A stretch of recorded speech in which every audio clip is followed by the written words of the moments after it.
ಓಂ ಶ್ರೀ ಗುರುಭ್ಯೋ ನಮಃ. ಶ್ರೀಮದ್ಭಗವದ್ಗೀತಾ 3ನೇ ಅಧ್ಯಾಯ 32ನೇ ಶ್ಲೋಕ.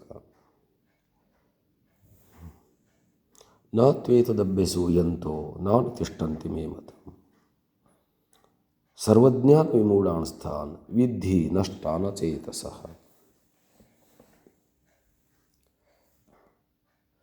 But they, however, who finding fault with this teaching of mine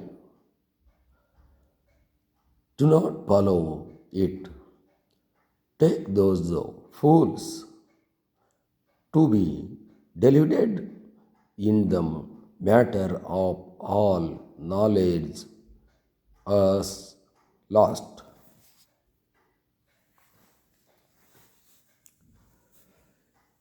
ಕರ್ಮದ ಬಗ್ಗೆ ನಾನು ಇಷ್ಟೊತ್ತಲ್ಲ ಹೇಳ್ಕೊಂಡು ಬಂದೆ. ಮಾಡಲೇಬೇಕು ಅನ್ನುವಂಥ ವಿಚಾರ ಹೇಳಿದೆ. ಕರ್ಮವನ್ನು ಹೀಗೆ ಮಾಡಬೇಕು ಅಂತ ಹೇಳಿದೆ.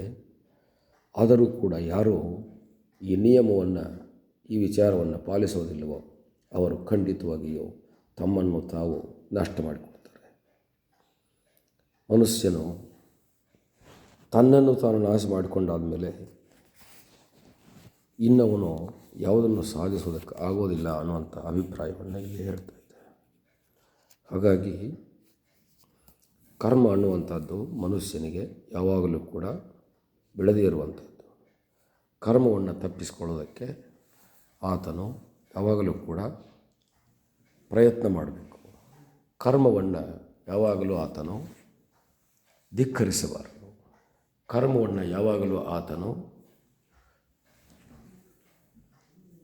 ಬಹಿಷ್ಕರಿಸಬಾರದು. ಕರ್ಮವನ್ನು ಆತನು ಯಾವಾಗಲೂ ಕೂಡ ಗೌರವಿಸಬೇಕು, ಪ್ರೀತಿಸಬೇಕು. ಅವನು ಮಾಡುವುದಿಲ್ಲ ಅಂದರೂ ಕೂಡ ಆ ಕರ್ಮವು ಅವನನ್ನು ಮಾಡಿಸುತ್ತದೆ. ಇವನೇ ಮಾಡಿದಾಗ ಅದರ ಲಾಭವು ಸಿಗುತ್ತದೆ. ಆ ಕರ್ಮವು ತಾನೇ ಇವನನ್ನು ಮಾಡಿಸಿದಾಗ ಇವನಿಗೆ ಅದರ ಲಾಭವು ಆಗೋದಿಲ್ಲ ಮತ್ತು ಅದರ ಬಂಧನವಾಗುತ್ತದೆ. ಇವನಾಗಿ ಆ ಕರ್ಮವನ್ನು ಮಾಡಿದಾಗ ಆ ಕರ್ಮದ ಬಂಧನ ಇವನಿಗಿರೋದಿಲ್ಲ. ಅದರ ಅರಿವು ಇವನಿಗೆದ್ದು ಮಾಡಿದಾಗ ಆ ಕರ್ಮದ ಬಂಧನ ಇವನಿಗೆ ತಟ್ಟದಲೆ ಇವನು ನಿಷ್ಕರ್ಮಿಯು, ನಿಷ್ಕಾಮಿಯು, ಜ್ಞಾನಿಯು, ಪ್ರಬಲನೋ ಆಗಿ ಪರಿವರ್ತಿಸುತ್ತಾನೆ. ಆ ಕರ್ಮದಿಂದಲೇ ಈತನು ಜಗತ್ಪೂಜ್ಯನೆಂದು ಹೇಳಿಸಿಕೊಳ್ಳುತ್ತಾನೆ.